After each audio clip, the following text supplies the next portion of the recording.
តើកម្មវិធីអ្វីដែលយើងយកមកសរសេរ code HTML code HTML វាអត់សំខាន់លើកម្មវិធីដែលយើងយកមកសរសេរនោះទេវាសំខាន់លើកម្មវិធីដែលយើងយកមកបើកឧទាហរណ៍ថាខ្ញុំសរសេរ code HTML ចំនួនថ្មីគឺ HTML5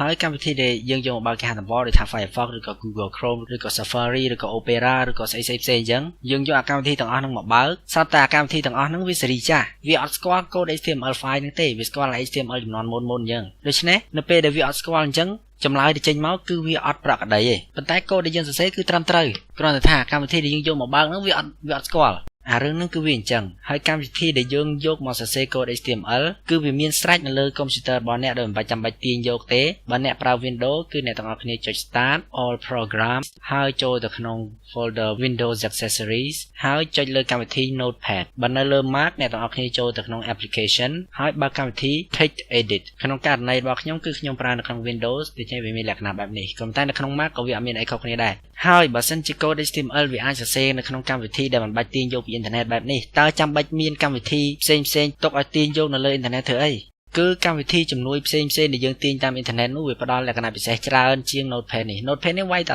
អត់មានធ្វើអីទេប៉ុន្តែកម្មវិធីផ្សេងពីនោះវាផ្ដល់លក្ខណៈពិសេសត្រង់ថា code HTML វាច្រើនអីចឹងទៅនៅពេលដែលយើងចង់កែវាពិបាកប៉ុន្តែបើសិនយើងបើកវានៅក្នុងកម្មវិធីជំនួយផ្សេងវាផ្ដល់នៅលក្ខណៈងាយស្រួលត្រង់ថាវាចេញពណ៌ដូចថាណាជា code HTML វាចេញពណ៌ផ្សេងអីចឹងទៅអាណាគ្រាន់តែជាអត្ថបទធម្មតាវាចេញពណ៌ផ្សេងអីទៅឲ្យយើងសនុកមើលហើយម្យ៉ាងទៀតគឺវាជំនួយយើងក្នុងការដកឃ្លានៅពេលដែលយើងសរសេរណាដោយក្នុងរូបនេះចឹងបើ code HTML មិនបានដកឃ្លាល្អមើលទៅវាញ៉ៃយ៉ែក៏ប៉ុន្តែបើសិនយើងបានដកឃ្លាល្អមើលទៅវារៀងធូរជាងមុនបន្តិចហើយម្យ៉ាងទៀតបើយើងវាយពាក្យធម្មតាដូចពាក្យថា table អីចឹងទៅយើងវាយតាម TA វាលោតមកឲ្យ BLE ស្រេចឬក៏វាលោតមកអាផ្សេងអីចឹងទៅយើងអាចរើសតាមហ្នឹងហើយកាន់តែស្រួលជាងនឹងទៅទៀតកម្មវិធីខ្លះហ្នឹងវាផ្ដល់លក្ខណៈកាន់តែស្រួលជាងនឹងទៀតត្រង់ថា tag របស់ HTML តែយើងសរសេរបើកហើយភាគច្រើនគឺវាមានបិទតែនៅពេលដែលយើងសរសេរបើកហើយសរសេរចប់វាបិទខ្លួនឯងដូច្នេះវាស្រួលយើងមិនចាំបាច់សរសេរទាំងបើកសរសេរទាំងបិទទេវាបិទខ្លួនឯងអាហ្នឹងគឺវាបង្ការពីការដែលយើងភ្លេចបិទដែរសរសេរតែភ្លេចបិទអីចឹងទៅហ្នឹងវាបញ្ហាទៀតហើយអាចចំណុចពិសេសដែលខ្ញុំចូលចិត្តជាងគេនោះគឺ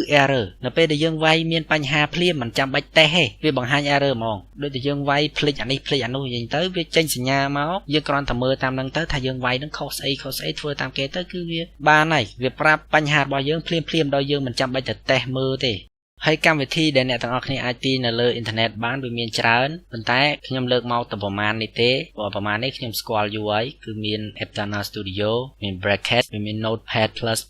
កម្មវិធីទាំងអស់នេះគឺ free ទេហើយមានកម្មវិធីខ្លះគឺវាលក់នោះវាផ្ដល់ភាពងាយស្រួលដល់យើងច្រើនជាងនឹងទៀតក៏ប៉ុន្តែអ្នកទាំងអស់គ្នាត្រឹមជាអ្នកសិក្សាថ្នាក់ដំបូងបែបនេះមិនបាច់ចាំទិញទេល្អជាងប្រើតែ free នៅទៅវាយកតាមអស់ហើយកម្មវិធីទាំងអស់នេះអ្នកទាំងអស់គ្នាអាចមើលនៅខាងក្រោមវីដេអូនេះគឺនៅកន្លែងពិពណ៌នាកន្លែង description ហ្នឹងអ្នកទាំងអស់គ្នាគ្រាន់តែចុចលើ link នៅគៀនហ្នឹងទៅគឺទៅដល់គេហទំព័រសម្រាប់ទាញយកហើយក្រៅពីប្រើកម្មវិធីអ្នកអាចប្រើគេហទំព័រមួយចំនួនដើម្បីសរសេរ code HTML បានដែលគេហទំព័រទាំងនោះវាមានលក្ខណៈស្រួលមែនទែនតែម្ដងគឺវាចែកប្លង់គ្នាដូចថាជា2បែបហ្នឹងមួយខាងនេះគឺ code HTML មួយខាងនេះគឺជាចម្លើយនៅពេលដែលយើងវាយ code HTML ហើយវាលោតចេញចម្លើយមកតែម្ដងពេលអញ្ចឹងទៅវារហ័សយើងវាយភ្លាមចេញចម្លើយភ្លាមបើយើងខុសយើងឆាប់ឃើញតែម្ដងហើយមិនត្រឹមតែ HTML ទេបើសិនអ្នកទាំងអស់គ្នារៀនដល់ CSS និង JavaScript យើងអាចសរសេរ3ភាសាហ្នឹងនៅពេលតែមួយហើយចេញចម្លើយមកភ្លាមតែម្ដងគឺវាស្រួលមែនទែនហើយគេហទំព័រនោះមានប្រមាណនេះឯងហើយខ្ញុំនឹងស្វែងរកឲ្យបានច្រើនជាងនេះទៀតនៅពេលដែលខ្ញុំស្វែងរកបានខ្ញុំនឹងដាក់បន្ថែមនៅក្រោមវីដេអូហ្នឹងនៅកន្លែងពិពណ៌នាកន្លែង description ហ្នឹងអ្នកទាំងអស់គ្នាអាចមើលតាមនឹងបាន